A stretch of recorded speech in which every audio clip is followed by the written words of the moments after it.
Okay, good morning, good afternoon, good evening, wherever you happen to be. Thank you very much for joining us. Appreciate you being here. As you come in, please smash the like button and also say hello. Let us know where you're coming in from. How are you doing, Liz? Good. How are you doing in this fine day in Japan over there? I'm very good. I'm still very, very cold. Oh. I just had to put my jumper on. I think that when it does start to getting warmer here, it's going to hit Mhm, with a vengeance, but it's definitely mhm. not going to be this weekend. Now How's now how's it jumper now there? jumper, is that like a barge pole? Jumper. That Uh-huh. well, Yeah. actually, there's two ways we could talk about this. Mhm. In Japan, if you say jumper, actually a jumper means uh, what stops the trains running. I Mm, can't say it mhm. directly. It's like, someone who's Oh, kind yeah, of yeah. finished with most things Their and they've decided, existence. Okay, yeah, yeah, yeah, yeah, yeah. okay. But Yeah. this is a jumper sweater. Yeah. Oh, okay. See, I'm That's learning a all kinds British of but English thing. between you and Coach Steven, I am learning all kinds of neat words, because I forgot what he said the other day, but it was something for hemorrhoids, and I went, "Really?" It's like, that sounds so much better than hemorrhoids. Bless you, bless you. One more Excuse time. me, one more kind. He's got one in there. Hairspray, hairspray, hairspray. It's always There it goes. It's always 3. Did I get that muted in time? Yes, I didn't hear it at Ah, all. nice. That was very Yeah, loud. That yeah. would have blown everyone's eardrums out. That's what everybody Yeah. says when you gotta sneeze and you can't sneeze, they in the South, they're like, "Hairspray, hairspray." I don't really know why. I have no I idea. guess hairspray makes you sneeze, Sneeze, right? maybe, Yeah, yeah, maybe, yeah. yeah. Oh, wow. So you're learning lots of British English these days? I am, because I told he said something, and I said, "Is that like a barge pole?" He goes, "Oh, no, it's hemorrhoid." What I don't know the word, though. It's a word that means hemorrhoids. Piles. Piles. That's hilarious. It's like, "Piles of what?" I was like, "What?" He goes, "You got piles," and I was like, "What do you got piles of?" But it's kinda funny, so it's interesting. I like it. Yeah, yeah. Um, so often now when because I speak to so many people from North America Mhm. now, um, often when I'm speaking to someone from Australia or England, they'll say something in British English, and I'm Mhm. like, I almost do this automatic translation in my head. Mhm. Like when someone they'll say lift, and I'm like, elevator, say elevator. Or, Oh, yeah. like when people say things in kilos now, I'm automatically Mhm. translating into pounds, and it's Oh, like, this really? is really weird. Like, Well, you're in Japan, though, or isn't everything in kilos there? Or isn't it yeah, yeah, metric? yeah. Like okay. Yeah, but it's just because I'm having so many conversations with people from the Oh, US. yeah, Yeah. yeah. That's Yeah. always was stupid, that whole, like that's so random, like that gallon and quart and all that kinda stuff, and I'm like, "God, who thought that up?" Like, it's just so random and weird, and you got ounces, and I don't know, it's just bizarre. Because as a scientist, so I grew we had met like, everything's metric, you know what I mean? Mm. Grams, milligrams, whatever. So, even though I'm in America, but then all the food and everything else is like pounds and ounces. It's kinda weird. Right, right. So one of the ones that was really weird for me when I went to the UK, and this I think I'm not sure if this is used a lot or Mhm. like if it's just still used in horse racing, but they've got this measurement called a furlong. Oh, yeah, yeah, I've Have heard of you that. do you know what a furlong Yeah, is? yeah, Yeah. yeah, yeah. Well, I mean, I know of it, I've heard it used a lot, and I forgot, what it's used in horse racing? Yeah. Okay, Like, yeah. I don't know what the distance is. It's like, Mhm, 2 TVs mhm. and a dining chair or something like that. Yeah. But it's like, the race was 12 furlongs or something like that, or Oh, yeah. yeah. Well, that's like, acre. Have you ever heard acre? Yeah. Yeah. So that's how, like, if you say how big your yard is, it's like an acre or 2 acres or whatever. So that's a weird one too. So acre is one of those weird things in, like certainly in Australia, Mm-hmm. where it's one of those things that's still acceptable, even though we work in the metric system, right? So, Uh-huh. like we work in metric, we'll talk about kilos, we'll talk about grams, talk about Mm-hmm. liters, all that kind of thing. But when you talk about someone's height, everyone's very comfortable talking in feet and inches. Mm-hmm. Or when a baby's born, Oh everyone wants to yeah. talk about Yeah. pounds, Yeah. right? Yeah. And acres the same. Like hectares still feels like a nebulous term to people, so Mm-hmm. they're much more comfortable talking Yeah. about acres. It's Yeah. really weird. Yeah, people understood what it is. It's got a sociological, like, importance attached to it, and that's the reason, like, you still hear that. That's interesting, though, to think Yeah. about. Oh, okay, Mr. Beaumont, 660 feet, 8 furlongs in a Ah, mile. Okay. okay. Mm, yeah. Um, it's the Cheltenham races this week in the UK. Ah, nice. Yeah, I used to buy what was it called? The Sporting Post in the UK Hmm. with all the races and stuff. Yeah. You're a big bettor, were you? My boss was. So Oh, okay. this is when I was younger, so Mhm. much younger than I'm going to burst into song soon. So much younger than today. So when I was like 20, 21, and I was in Mhm. London, my boss used to bet big money on the races. Mhm. And like we'd work on Saturday mornings and we'd go down to the pub on the Saturday afternoons and he'd put his bets on. And I would take the money and go to the betting shop for him. Oh, And okay. if he won, he would give me a cut. Okay. Alright. Right. And like I sometimes won significant amounts of money because his bets were Mm. big. Did he win a And lot, or was it like 50-50? it was probably 70-30. He'd win Oh, 70% of the time. Yeah, yeah. well, that's pretty good. And he often bet on the long shot. So that meant that the big Mhm. bets and the long shot meant the money More was money. really nice. Yeah, yeah, Hmm. yeah. That's Yeah. cool. So yeah. So from meaty fine, just because you're producing ketones doesn't mean you're fat adapted. Is that correct? And yeah, like, you can have ketone production, which is interesting because I'm doing this, test run of a wearable ketone meter, Mm. like, and it tells me my ketone levels and my interstitial fluid, like, every 5 minutes, which is like, God, I'm officially a nerd now. Who needs to know that? Well, not really anybody. But it's interesting because when you, become, and this is like I'm going on what I know about nutrition here, so and everything I've experienced is that early on when I had to transition into being fat adapted, I would make ketones, but you don't get everything else that goes along with fat adaptation.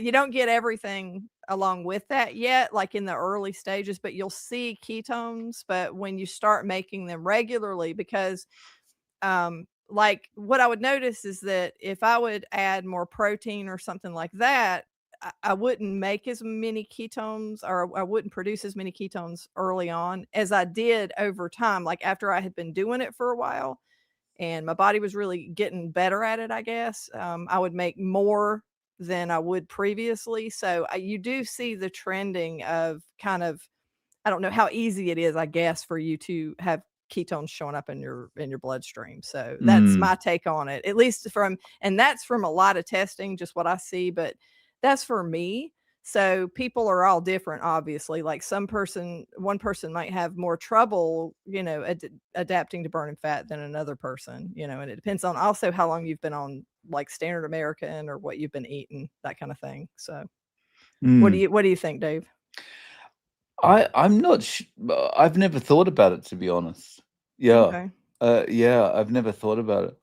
You're probably Um, not a nerd that sits around and tests your ketone levels all the time. I I think mean, I think because I was like, when was it? 2001 when I first discovered Atkins, Mhm. and I got into it, and I was all into the measuring and trying to, I had Mhm. the ketone strips and that kind of Mhm. thing, and like there was not the kind of easy shopping on the internet at that stage, Oh, right? So you, yeah, you had yeah. to go and actually go into a pharmacy and like Mhm. say, "Do you have keto strips?" No, Mhm. uh, you know, Yeah. and I was And that was so all that into was it all then. pee too, and it was completely inaccurate. Like, the Right, pee right, strips right. are not even that useful, honestly, Yeah. but And so I was so into it then and so frustrated that I couldn't get it to a higher level of production. Like it was always like a weak kind of purple mm, color. It was never that deep purple. yep, And so I think that experience to me has just made me feel like, I'm not yeah. interested. I'm And you not don't doing it. need to, and that's the thing. It's like, it's interesting if you're trying to analyze your food choices, what you eat, how much you're that kinda thing, Mm. and it just like, if you're nerdy like me and you just kinda, you get into kinda stuff like that, it's just something to do, you know what I mean, or interesting information. It can be but I mean, you feel it when you're actually burning fat, so, yeah. Yeah. Um, Carnivore Shell, thank you very much for becoming a member. Appreciate it. Cheers.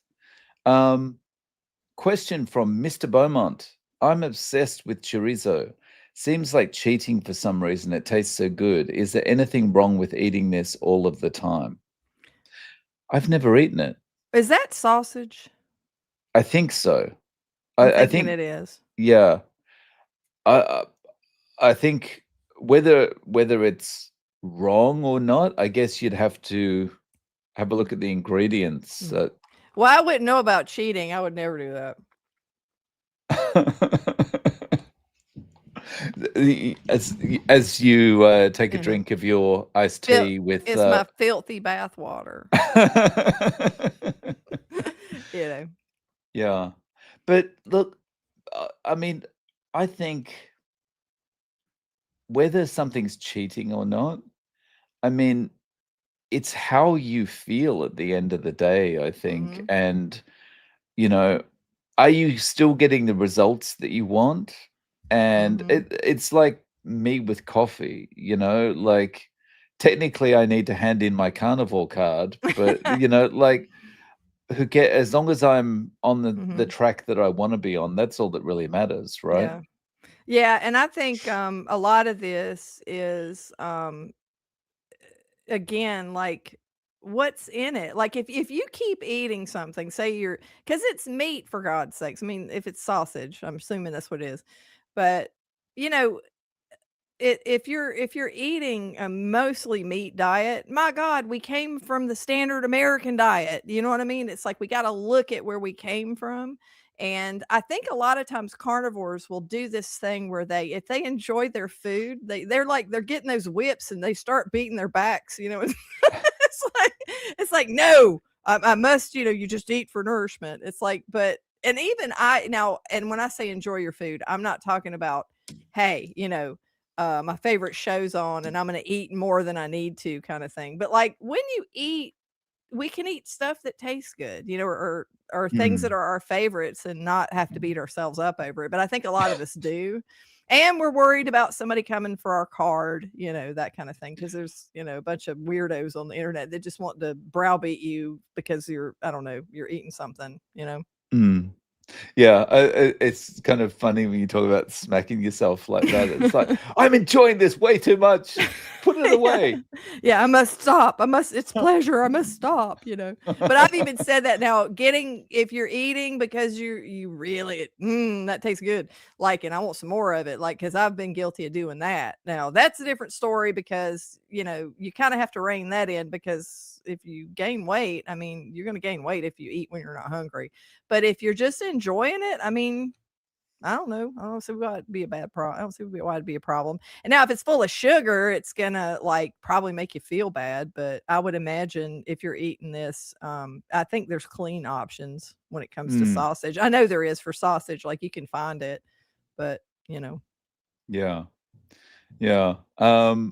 Okay, so from Meaty Fine, if you are producing ketones, does it mean your insulin has dropped? I don't know, as far as the insulin goes, I don't know what that does, but I've tested in parallel regularly, especially recently, with this wearable thing. I've tested both ketones and glucose, and what I do notice is that when my ketones go up, my glucose goes down. That's just me. Mm, It's hand in hand. So you'll see one drop and the other rise, which kind of makes sense. So I would imagine insulin's affected, but I don't know exactly. I don't know that for sure. You know, mm, like I mm. don't know what exactly happens and to what extent. You know. Yeah. Um, it it would have to mean that your glycogen is at least depleted, right? I would Because think then so. your Yeah. body goes, I need to find a new fuel source kind of thing, right? Mhm. Yep. Mm. Yep. Um, okay. That's half a question. Okay. FX Trader, after losing about 35 pounds, I seem to be putting on some muscle instead of dropping weight. Should I eat less to start losing weight again? I would think the muscle's a good thing, no, because the more Mhm. muscle you put on, the more you're just naturally going to burn anyway, right? Because Mhm. your muscle's going to burn the fat at rest. I don't And know, the like yeah. I wouldn't be too focused on the what's on the scale. I'd be more Mhm. focused on how you feel, how you look in the mirror, that kind of thing, and your measurements. Yeah, and like do you have a lot to lose? Like how much do you have to lose? Did you just start? Is this the beginning? There's a lot of questions in there. But I can tell you I quit weighing myself now that I'm deep into carnivore. When I first started and I had 100 pounds to lose, I used to tell people that you need to get on that scale regularly, because when you have a whole bunch of weight to lose in the beginning, it's inspiring to watch it drop off, because people typically in the beginning, when you got a lot to lose and you start doing this, a lot of it comes off. It's really kind of good for your morale. Later, it the less as you have less to lose, it slows down and it can Mm, mess with your head. So I just gained like between 5 and 10 pounds. I'm going to estimate by my clothes. I didn't, my clothes still fit, but they're just a little tighter after the winter. And I do this every single year. And what I do is a fat fast to break it. There's multiple things you can do, but so I'd been doing a fat fast for a week. And one of the things I don't do at this point, 3.5 years or whatever it is in carnivore, I do not go near the scale, because I was a child of the '80s, and I think I need to be some kind of little wave creature, emaciated like wave creature, and like I'll start getting that in my head, and I'll look at that value when I just really want to. I know what I'm supposed to look like. I know what's a healthy weight. I got there every winter. I gained like usually 5 or 7 pounds or something. I did it again, so I need to get it off, and I stay the hell away from the scale. So the scale is a problem. Like at some point, it really can be more of a problem for you than anything else. But as long as you look good, you feel good, you know, especially if you're on a weight loss journey, I would go by what you feel and like use tape measures, like use that for mm, dimensions. mm. Um, okay. Da, da, da. Got it. Mr. Beaumont. Did Farmer ever acknowledge or discuss I've got your adaptation problem. Glycation that you know of, Liz. Not they don't talk about things that they don't want you to hear, so, uh, I've never heard anybody, discuss much of that at all. Like, of course, I don't all I see is the, god awful, like, package insert stuff and the horror show side of it, or either if you're watching commercials, you see somebody, dancing through a field of daisies or something, because, that's all you get. You don't really get a lot of, real discussions about how much food actually affects things. I've never heard a conversation about how and in fact, when you're looking at, when they execute clinical trials, there's very little, and again, it would depend on the actual trial and the drug and all that kind of stuff, but in the protocols, they don't say much of nothing about what you put in your mouth. And just think about that. You're going to study a person, and they could be, God knows what they're eating. And when you eat, it's a lot. It's a lot of stuff incoming. How does that affect how do you know that that doesn't make your test results invalid? You know what I mean? Like, it does affect your test results and stuff. So, yeah, I've never heard them have a meaningful conversation when it comes to a lot of these topics, that we talk about or that we discuss in our community. So, Mm, sadly. mm. G'day, Aid. How you doing? Thanks for joining. Um, okay, meaty fine. A fat fast is no good for someone that has about 20 kilos to lose. Is that correct? No, well, I mean, all I can do is speak for me. And again, you're going to be different. Like, there's multiple ways. Like, if you wanted to lose weight, kind of like you've got nagging weight that you want to get rid of, I'd say 10 to 20 pounds. If you did only protein, which will make you feel like crap, likely will make you feel like crap, makes me feel like crap. I don't do it, but you'll drop a bunch of weight in like a week or something. You can fast, wet fast, dry fast. I kind of suck at that a little bit. So I've found the fat fast actually works the best for me. I mean, you're limited, you're eating egg yolks and a lot of butter, but that sort of thing. That works for me. But that, I think I had about 15 pounds to lose, and that's what got rid of all of it in the end. When I Mm, was at the very end of carnivore, the fat fast is what did it for me. But again, like, you have to test these things out for yourself because you might react slightly differently. You know what I mean? But I've heard a lot of people doing it, and it seems to work, for most people.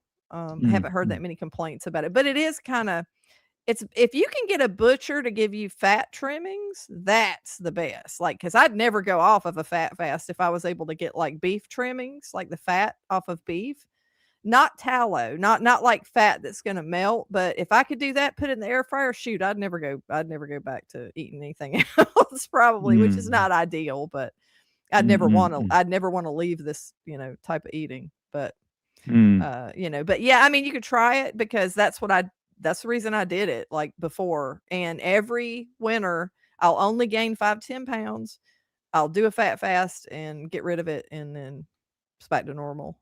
mm. Mediterranean D.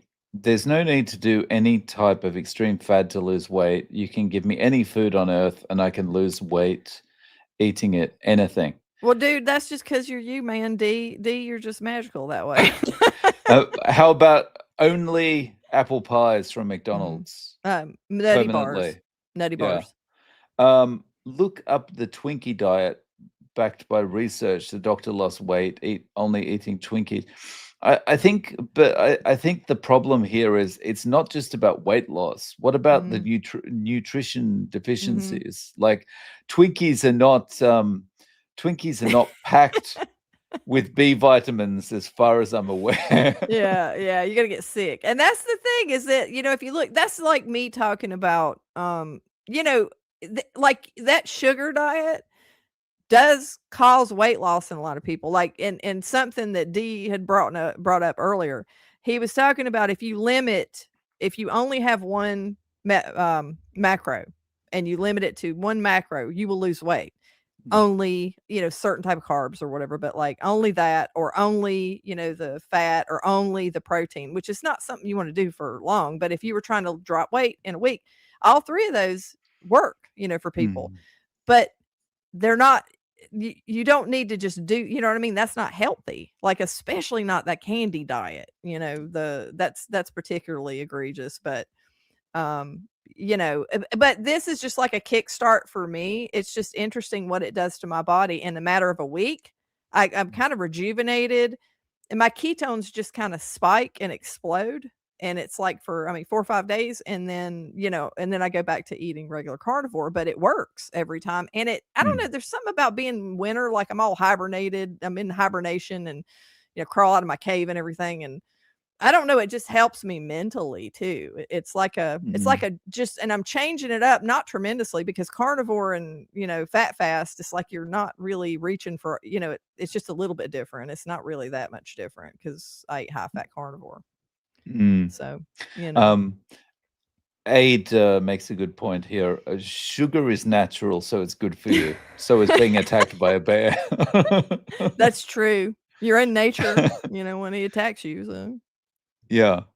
Okay, I've got a few hang on, sorry, just 1 second while I unstar a couple here. Okay, so from Medifine, a fat fast is good for someone that has about I 20 think he kilos. asked I think he asked that one, didn't he? Is that Oh, the one? okay, yeah, sorry. That's yeah, I'm just making sure that's the right person. Okay.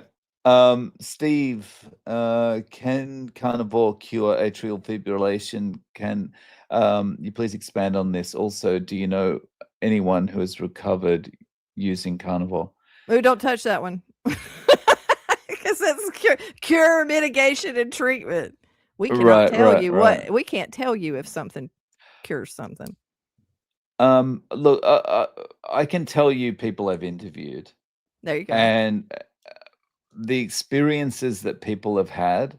Some people, AFib stops. Some people it doesn't, but carnivore makes them feel better overall. But they still have AFib. Like, for example, if you go to uh, what at Wikivore, I believe he still has AFib. Brian still has Mm, AFib, but um, everything else is improved for him on carnivore. And I think like the AFib is not something that impacts him on a daily basis like it was before. mhm, But yeah, my experience from the people I've interviewed is it's kind mhm. of 50-50. Well, and Kerry Mann, if you go to his channel, he talks about something similar to this. He had significant, issues before he went carnivore, so he talks about his experience. So that's Mm, a good mm, place to go to listen to, his origin story, talking about mm. us like we're superheroes. Yeah. You know? It's like he's like Yeah. Wolverine or something. Yeah. So from Lane, um, AAA, I just talked to my butcher yesterday and he sold me beef fat for 50 cents a pound. Kentucky, Tennessee area. Save a lot. Oh, nice. Mine won't call me back. Like, we have crap butchers here, there's only a couple, and they won't call me back, and the regular stores like Publix refuse to sell it to me. Oh, really? Yeah, they will not sell it.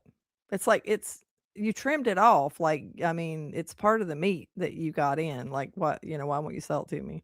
Won't Mm, do it. Won't do it. wow. Yeah, it kinda sucks. Um, do either of you have family who have taken or rejected your advice about carnivore? I have 7 siblings. They think I'm freaking nuts. All are fat, sick, and on prescription meds.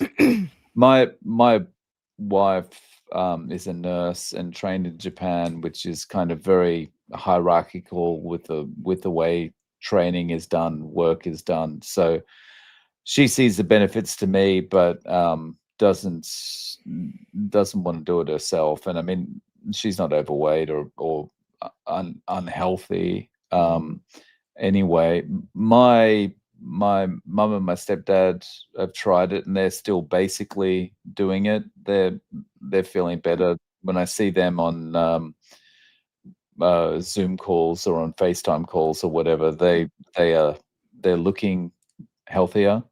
That's good. Hmm. How about you, Yeah, Liz? sadly, my kids, and I say kids, they're, you know, not goats, like what I was accusing Belshon of, but it's like they're actual people.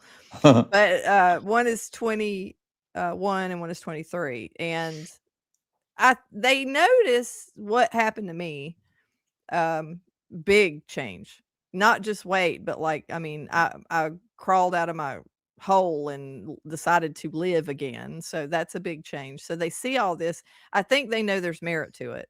And they even kind of admit it to an extent. They used to say stuff like, "That's gonna cause heart disease," blah, blah, the usual talking points or whatever. They don't say that anymore, but they are young, raised, eating standard American, and they're addicted. So Mhm. and the problem with Gen Z, they have a bad addiction, like, because they will spend so much money on DoorDash. I mean, they're not even getting off their butts to go get their addiction. They're having somebody bring it to them, and they're paying top dollar for it. I mean, because if you get a sandwich from, like, McAllister's or something, it might be a $9 sandwich, right? They pay $30 for that same sandwich because they're too lazy to go out and get it. So, I mean, that's the level of addiction that we're talking about here. It's huge. But my sister, I really wish, and I keep bugging her, and I'm gonna keep bugging her. She has Crohn's, and she thinks like, well, they told me that I have to eat fiber, and they told me, vegetables are magical and all this kind of stuff when it comes to diet. And she can't let go of that, unfortunately. So, and she's on medication, but I'm going to keep bugging her, you know. Mm. Yeah. Yeah, you make a good point there about, like, how people can use DoorDash or Uber Eats or whatever now. Like, it's like, Mhm. at least when we were addicted to this garbage, we had to walk down the street to get it, you know?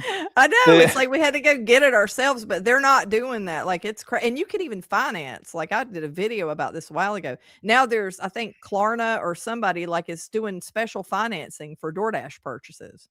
Like, there's a special credit account for, if you can't afford your DoorDash, oh no, you can just put it on credit Is and it pay like for it later. buy now, pay later Yeah, DoorDash?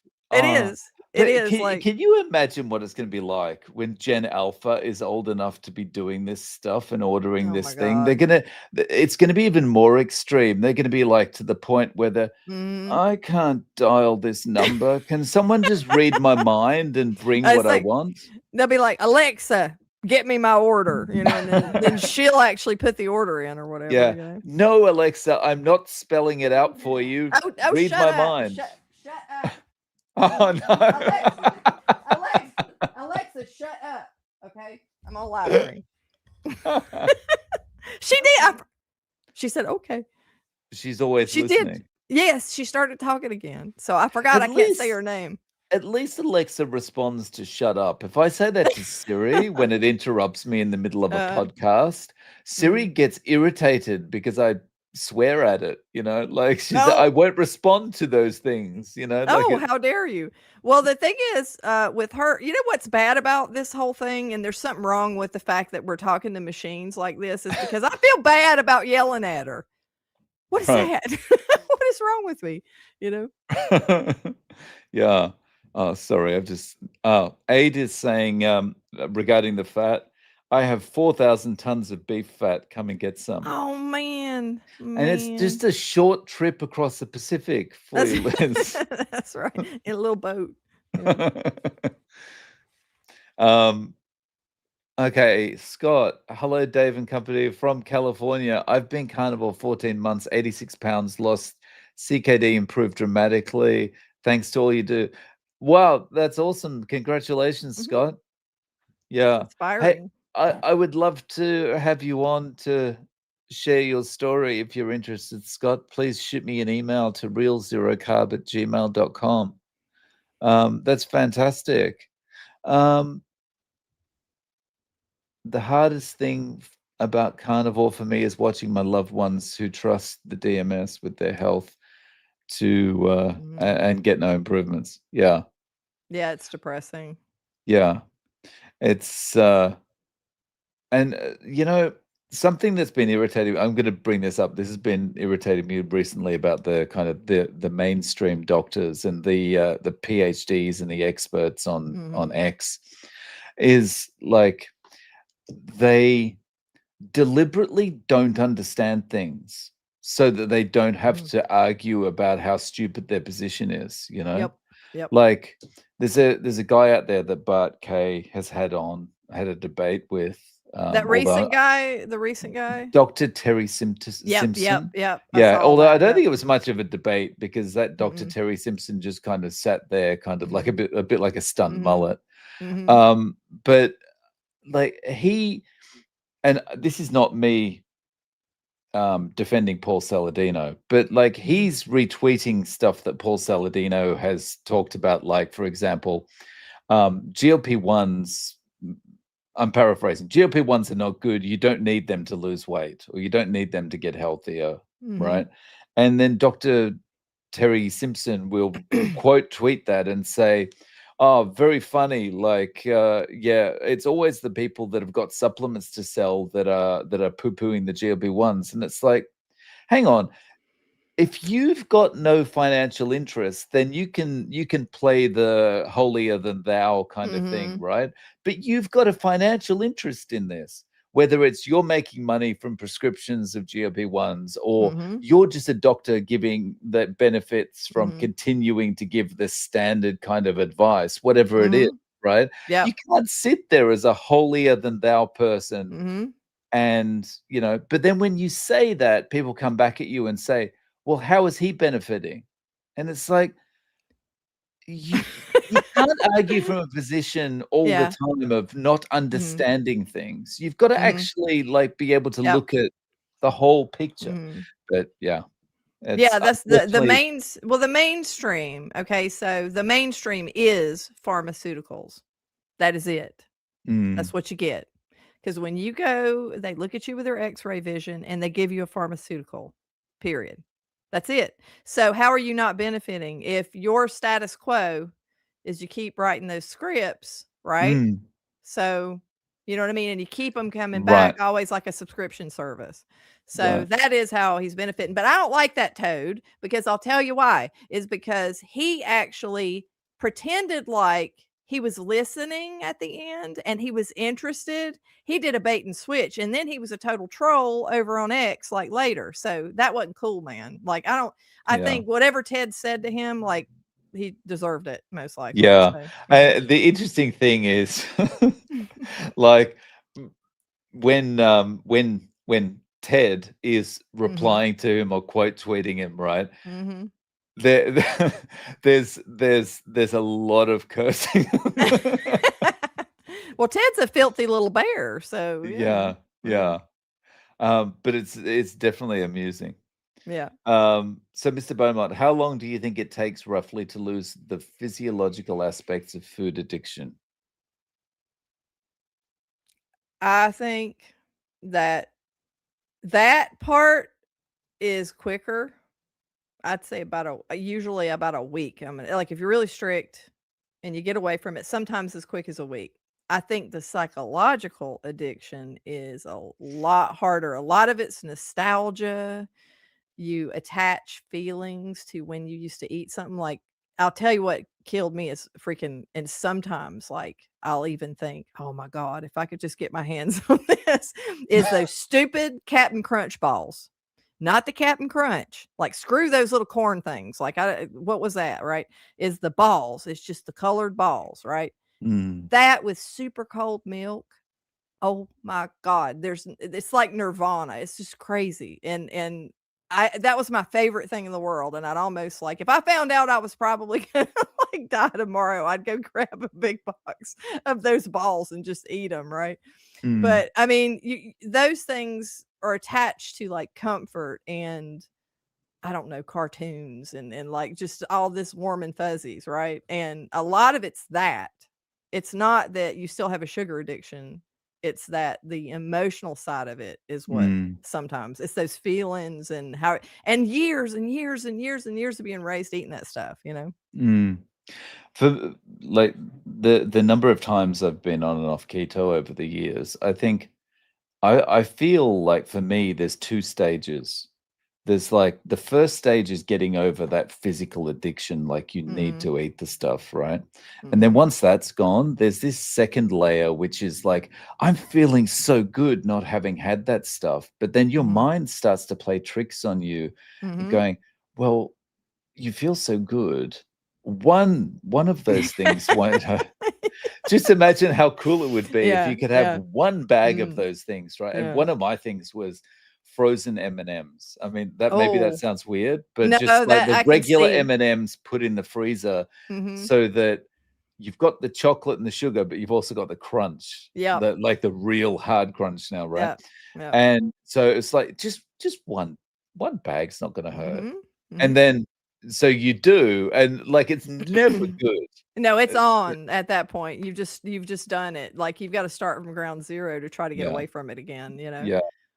So Yeah. it's like there's 2 levels that I Mhm. found I had to get through, but Mhm. yeah, And it's yeah. always ridiculous, like, the stuff you do when you eat crap like that, because, like, I'd have the whole box of cereal.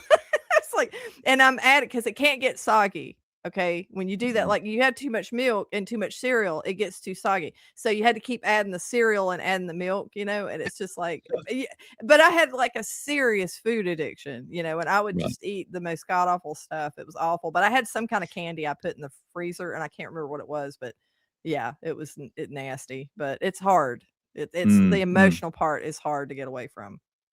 yeah, and, the thing about cereal, like, you have a serious carb addiction when, like, I could never eat just 1 bowl of oatmeal. Uh-uh. Mm-mm. Yeah. Yeah.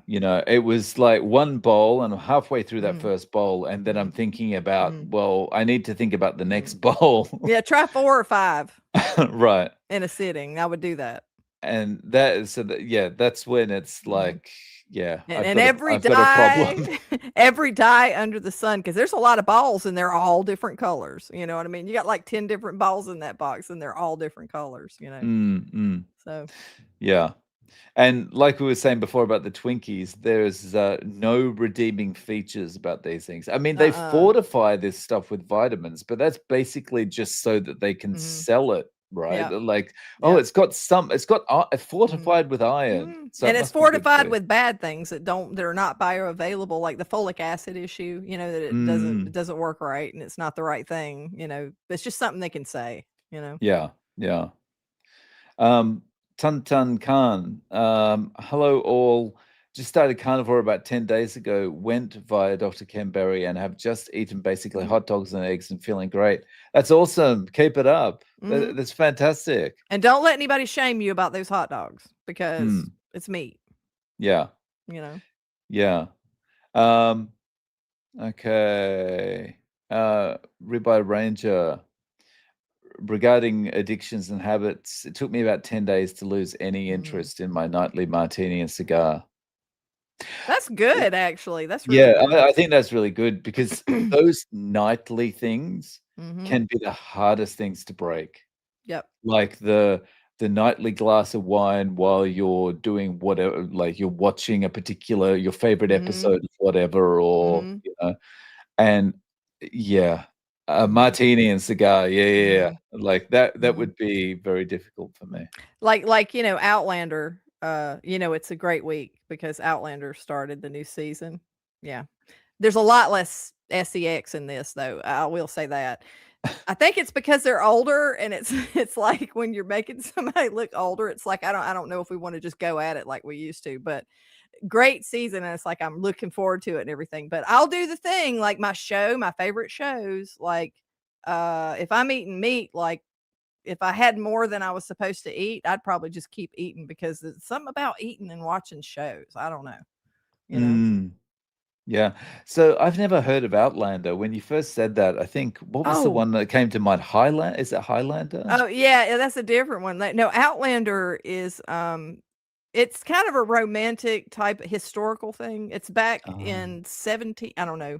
Somebody in the chat might know this. It's like, I don't know, 15, 1600s, 1700s or something, Scotland. mm. And it's about the Jacobites and whatever, but it's a romance thing where she goes back in time and all this kind of crap or whatever, but I mean, all the other seasons, it's like, I don't know, 80% just getting busy.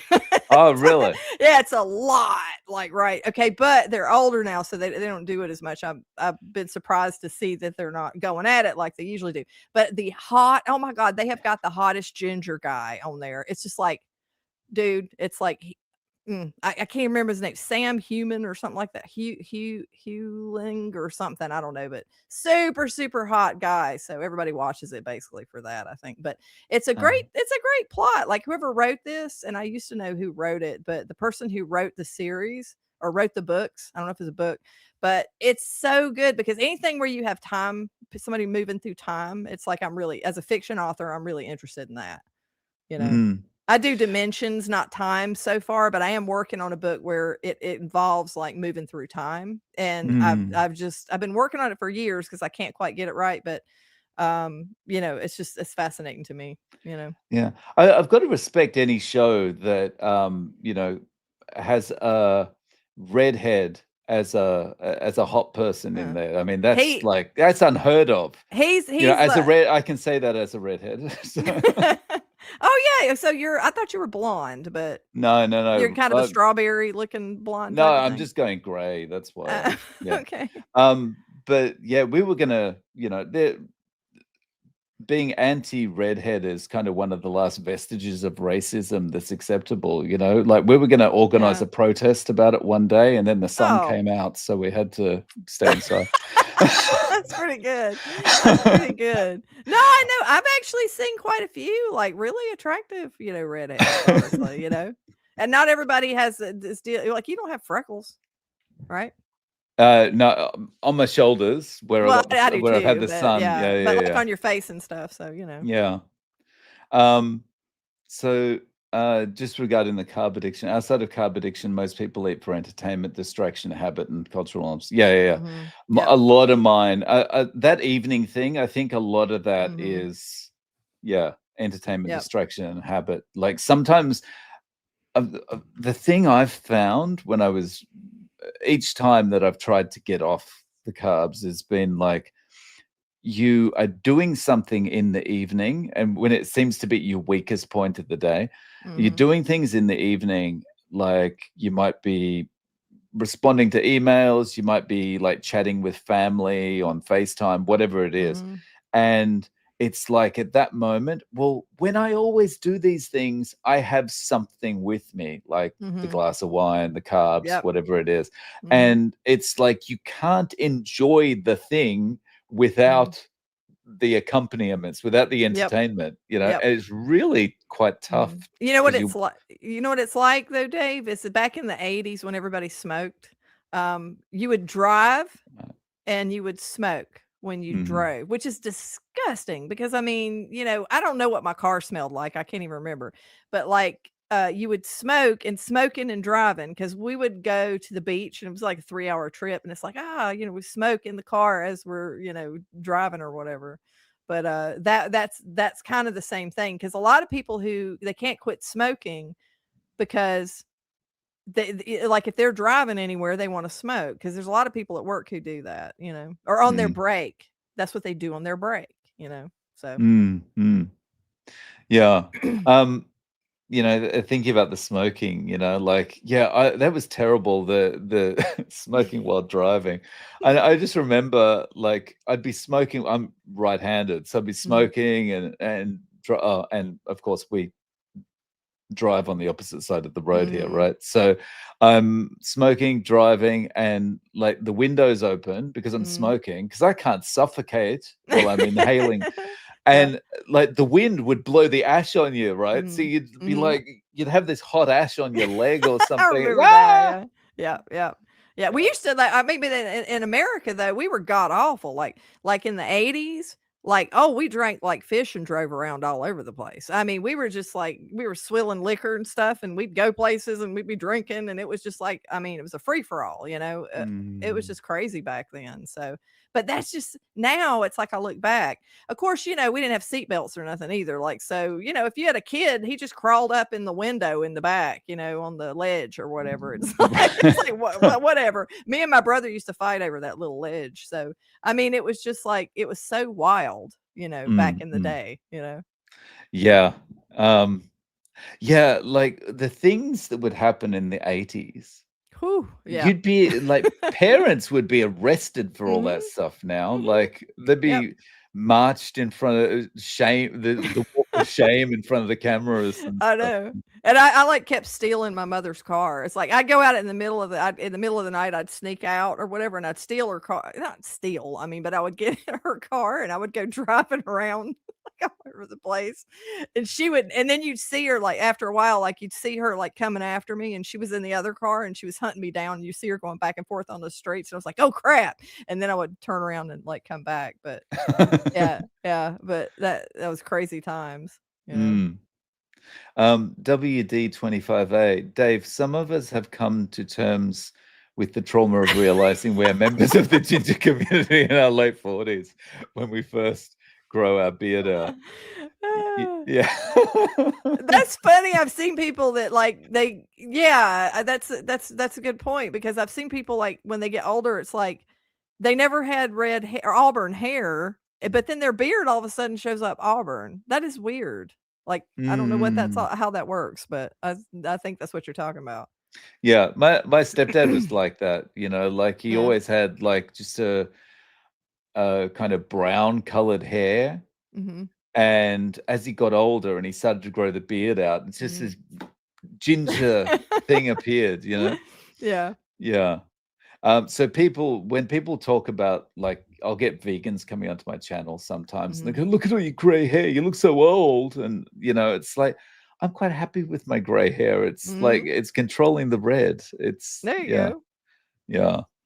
Um, yeah. From Abe, can we please all chime in with how we like our steak cooked? No, mince is really just a lot of mini steaks all close together. Yeah. Um, I'm kind of steak wise for me, it's like medium. I kind of like it Mhm. like that. How about you, Liz? I like a little bit of pink. Mm, About it's probably medium, a decent amount of pink, I guess. mm, mm, But I always screw it up and cook it too long, honestly, because I'm always like doing something in the kitchen, or somebody's interrupting me, or the baby's about to trip me, or something. It's like, and I'm having to like run after her, and I come back and my freaking steak is like overcooked, but it's still good because it's like doused in butter.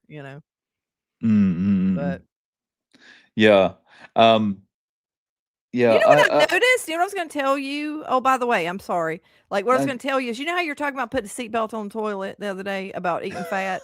yeah. So, I've been doing this fat fast, and I don't know if this is just year 3 carnivore or whatever, but usually when I do a fat fast, and I'm eating, like, mostly all fat, right? Mm, Um, like, I'm going less. It's really weird. right. No number 4s or anything, but it's like but like it's the opposite. I'm not constipated at all, but it's like all of Mhm. a sudden, like, a couple times a week. Yeah, yeah. Yeah, What's that it's all interesting. about? But I think I I wonder, is some of that when you first have those, seatbelt required Mhm. moments when you first go carnivore, it's like you get so paranoid about it that you're frightened to increase the fat too much. But the Mhm. reality is that once your body's used to the fat, then it's just Mhm. like everything's Mhm. okay. I don't know. It's like Mm. I don't have a gallbladder either. Oh, So okay. it's just different. It's like this is after the 3rd year, it's like, and I do the fat fast every year.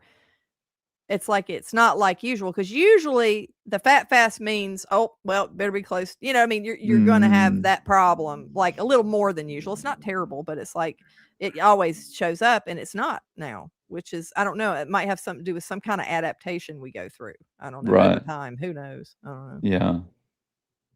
Um, the few carnivores. I have a question. How do you get rid of keto breath and why does it come and go at times? Also, yes, the gray hair looks awesome, Dave. Hmm, Thank you very much.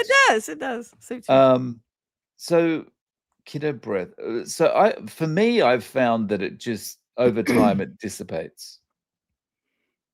But I don't know if that's the same for everyone. Have you When I work out, like, if I'm doing a lot of, like, cardio, it shows up and it feels very ammonia, like, mm, kinda like I notice it sometimes, but not all the time, but I don't, it must be some kind of circumstances of what you ate, how much you ate, and what you're doing, like a like perfect storm type of thing, and I will notice it, and it's like, "Oh god, this is strong and weird," and it's just kinda, you notice it, and then, nothing for a long time, mm, so I mm, don't really understand why it shows up in the first exactly, I don't know what circumstances cause it, but it's not like one thing, but mm, I know it for me, it had a lot to do with working out vigorously for whatever reason.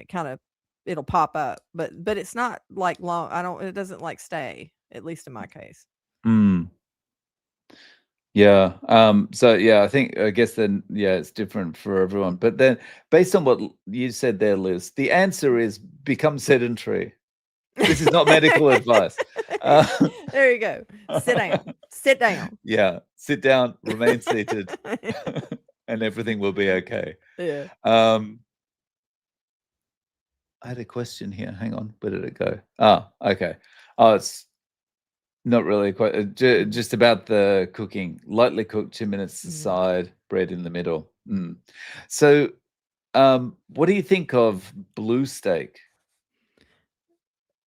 Uh, Like, so, is that a barge pole? so Are we talking barge no, poles? no, it's I a don't know thing. what a blue Like, steak so is. blue steak. So it's more rare than rare. So it's basically, in the state where a good vet would get it back on its feet. So like it's just kind of literally Mm. on both Run it. sides. So you Uh, ran it through a warm room, Yeah, basically. yeah, yeah. Basically, yeah. Uh, yeah, that's Um, raw meat. That's what we call it in the South. We call it raw. So, so yeah, like seared, just seared, yeah. Just see basically. it on the top, and that's it. Yeah. Um, I know that's better, like, for you because the more you denature well, I don't know denature protein, but it's like hot temperatures are gonna mutilate a lot of stuff in there that you probably need that's good for you. So or the amounts, Mm, overcooking basically. So the less you cook it, the better, I don't know, nutrient profile I think you're gonna have in there. Just, heat kills all things basically. So I think honestly, when you're talking about beef, a good cut of beef that you know is quality or whatever, it's like I think it's better probably to do that. Now, I should try it just to try to do it, but you know, I don't know. It's going to be a little weird y- eating. I've yeah. done it before. I've had steak tartare Mm, years ago, and I don't remember what I thought of it to be honest. I think I thought it was okay, but you know, yeah. I mean, I could do it. Like I could do. I could mm, eat anything. I've eaten mm. raw chicken, so I could eat anything. Oh. But yeah. But and worse than that actually. But Yeah. that's Mm. probably a bit too much for a live stream. But but uh, just the fact that it's basically raw in the middle, it kind of has wet Mhm. sponge vibes to me. Yeah, well, that's like the liver thing, like, I cooking liver, I know it's good for like, it's good for you, right? So, because Mm, we don't need to eat a lot of liver because it's so potent really, but, like, eating liver here and there, like, on kind of a regular basis is good, and I would try to make it, but it's like that it feels like congealed something, like, it's not solid, and it's just, like, so floppy, and then you cook it, and it's the weirdest thing, like, if you need liver, if you need to eat it, like, if it's something where you're deficient in something liver has, the liver will taste good to you when you put it in your mouth. right. But you'll eat, like, a few bites or eat a little bit of it, and then you'll start to eat more of it, and you'll be like, "Oh," like, all of a sudden, it's like, "Wait a Uh-uh. minute." It's like, "Wait a minute, I just ate this, and it was just really good, and now it, like, makes me wanna yak." So, yeah, like, that texture is what Mm, I'm thinking that would make me feel like if I ate a blue steak, but I mm, should try it. I should actually try it. yeah. So V's just responded to the ketone breath thing about remaining sedentary. There you go. Awesome. I will stay seated, no problem. Thanks. Yeah, don't move, and everything will be fine. Um, Hang on, we had another. Da, da, da. There's one more. Oh, here we go. Okay. Hi, Dave. JM here. How you doing?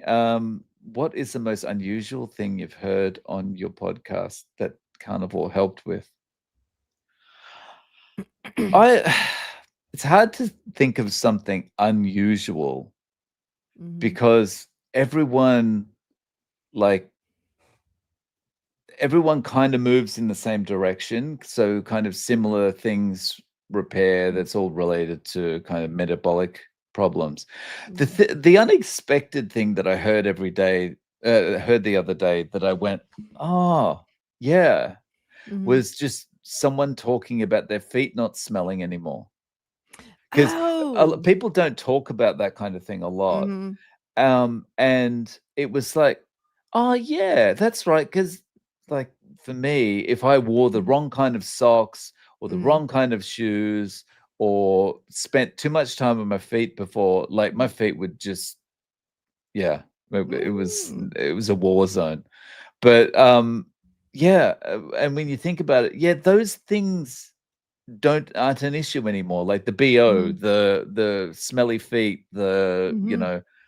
the bad teeth, whatever, those Mhm. things kind of because they don't get talked about as much. Yeah, that is the most I've heard of people say that, actually. I can't remember who it was, but I have heard that before, so that's interesting, but it Mhm. makes sense, like, it does cure a lot of things that you didn't even think about, like my PTSD from the motorcycle wreck. I would kind of, like, jump every time I got near an intersection because I was sure somebody was gonna run out in front of me, and that Mm. went away, and I didn't even notice. I wasn't even thinking about it. I'm like, "Dang," I'm like, "I don't do that anymore." All of a sudden occurred to me, you know? Mm. So, and that's kind of one of those things you kinda live with, but it's not major, but you live with it and it's kind of annoying, but then it goes away a lot of times, like, you'll find and you won't even know that you'll forget that, "Oh, yeah, that was a thing," you know? Mm. At Mm. least in my case. Yeah. Um So, guys, we've hit the 1 hour mark. Thank you very much for joining us today with your chats and questions and discussions about blue carnivore and living a Mm. sedentary lifestyle and all that Mhm. kind of thing. And pooping um, and, yeah, dirty shows and whatnot, that all goes yes, together. yes, and bigging up Hot the ginger community as yeah, well. I'm hot happy about that. gingers. Hot Hot gingers, gingers. yeah. Yep. So I've got to talk about this before we go. So when I was a kid in school, Mm. like the nicknames were like Matchstick and Carrot Top and all that kind of thing for gingers, right? Oh, that's mean. Um, but like it got even worse, like when I was kind of working with younger people at an English school, like Mm, kind of more Gen Z and later millennials and that kind of thing, they mhm. were telling me the new nicknames. And one of them is like Ranger. And it's like, what's Ranger mean? And they said it's from orangutan. Oh, that's So hateful. That's so mean. Oh my god, so that's like yeah. that, and then you had the Cartman episode, where I don't know if you ever saw that. Did you see the South Park episode where, No. it's Cartman swears gingers have no soul? And so he was rounding them up and putting them in camps and stuff, so that was like, that's like, "That's mean." You shouldn't make fun of people like that. Yeah. But Well, Dave, love Cartman. well, now that I know you're ginger, it's like you're our favorite ginger, Dave. Yeah. I'm a ginger in hiding. Yeah. Yeah, The gray hair is helping. yeah. Well, I did Yeah. think you were blonde, so I will say that. Yeah. Oh, cheers. Well, thank you very much, everyone. And we'll be back with you in a couple of weeks' time. Liz, thank you very much for joining me today. Thanks for having me, as always. Cheers, guys. Have a great week.